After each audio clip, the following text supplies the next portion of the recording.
নারায়ণগঞ্জের ঢাকেশ্বরী এলাকায় একটি বাড়িতে গ্যাসের লিকেজ থেকে বিস্ফোরণের ঘটনা ঘটেছে। এতে দগ্ধ হয়েছেন নারী ও শিশুসহ ৮ জন। ভোররাতের দিকে দগ্ধ অবস্থায় তাদেরকে উদ্ধার করে জাতীয় বার্ন ও প্লাস্টিক সার্জারি ইনস্টিটিউটের জরুরি বিভাগে আনা হয়। দগ্ধরা হলেন ১.৫ বছরের সুমাইয়া, ৪ বছরের জান্নাত, ১০ বছরের সামিয়া, ১২ বছরের সাব্বির, ২০ বছরের রূপালী, ২৩ বছরের সোহাগ, ৩৫ বছরের নূরজাহান ও ৫০ বছর বয়সী হান্নান। চিকিৎসক জানিয়েছেন আহতদের সবার অবস্থা আশঙ্কাজনক। তাদের জরুরি বিভাগে চিকিৎসা চলছে।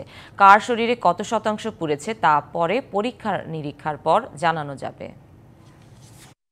এ বিষয়ে আরো বিস্তারিত জানাতে আমাদের সাথে যুক্ত হচ্ছেন সহকর্মী অজিত সরকার। অজিত, যারা দগ্ধ হয়েছেন তাদের সম্পর্কে ডাক্তার কি জানিয়েছেন, বিস্তারিত জানাবেন।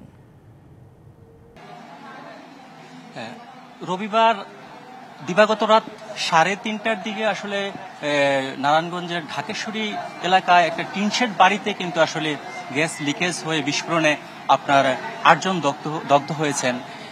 একই পরিবারের বলা যায়। তার মধ্যে ৬ জনের অবস্থা আশঙ্কাজনক, আর ২ জনের অবস্থা কিছুটা শঙ্কামুক্ত। ৬ জনকে এসডিইউতে নেওয়া হয়েছে, আর তার মধ্যে কিন্তু ৩জন শিশু রয়েছেন, ১ জন কিশোর রয়েছেন। কালার এক্সপার্ট, জর্জ স্যাপ এবং মাইল্ড অন হ্যান্ডস টেকনোলজি সমৃদ্ধ অরিক্স ক্রিস্টাল ওয়াশ আপনার আজকে সোমবার ভোর ৪টার সময় কিন্তু তাদেরকে ওইখান থেকে উদ্ধার করে ঢাকা জাতীয় বার্ন ইনস্টিটিউটের জরুরি বিভাগে তাদেরকে ভর্তি করা হয়েছে। স্বজনরা আসলে স্বজনদের সাথে আমরা কথা বলে যেটা জেনেছি, স্বজনরা বলছেন তারা ওই বাড়ির আসলে টিন শেডের বাড়ি ছিল, বাড়ির নিচ দিয়ে কিন্তু আসলে তিতাসের যে গ্যাস সংযোগ ছিল, ওই সংযোগ থেকে কিন্তু মাঝে মাঝে কিন্তু এরকম অবস্থা কিন্তু হতো। বৃষ্টি কিংবা হলে ওইখান থেকে আসলে গ্যাস পাইপের লিকেজ দিয়ে কিন্তু আসলে গ্যাস বের হতো, এবং কি তারা বিষয়টা অনেকবার কিন্তু তারা আসলে তিতাসকে তারা অবহিত করেছে, এবং বাড়ির মালিকের মাধ্যমে কিন্তু তারা আসলে তিতাস কর্তৃপক্ষকে তারা বিষয়টা অবহিত করেছে, কিন্তু তারা আদৌ কোনো আসলে ওইভাবে কোনো পদক্ষেপ নেয়নি। তো এখন আজকে আমরা আসলে এখানে ডাক্তারদের সঙ্গে আসলে কথা বলেছি। তারা জানিয়েছেন আসলে যে তাদেরকে সর্বোচ্চ চিকিৎসা সেবা কিন্তু দেয়া হচ্ছে।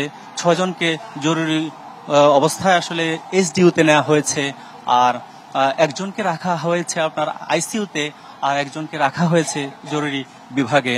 তো ডাক্তাররা বলছেন তাদেরকে সর্বোচ্চ চিকিৎসা সেবা কিন্তু দেয়া হবে, তারা আমাদেরকে সেটা নিশ্চিত করেছেন।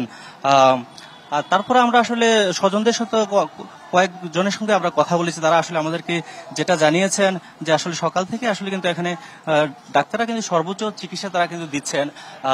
তারপর তারা যে আসলে তাদের যে ৮ জন দগ্ধ হয়েছেন তার মধ্যে কিন্তু ৪ জন কিন্তু প্রাপ্ত বয়স্ক, তার ১ জন কিশোর আছেন, আর ৩ জন শিশু রয়েছেন। তো ৩ জন শিশুর অবস্থায় কিন্তু আসলে আশঙ্কাজনক। তো এই ছিল আসলে জাতীয় বার্ন ইনস্টিটিউট থেকে আমার কাছে সর্বশেষ অবস্থা। অজিত, ধন্যবাদ আপনাকে আমাদের সাথে যুক্ত হওয়ার জন্য।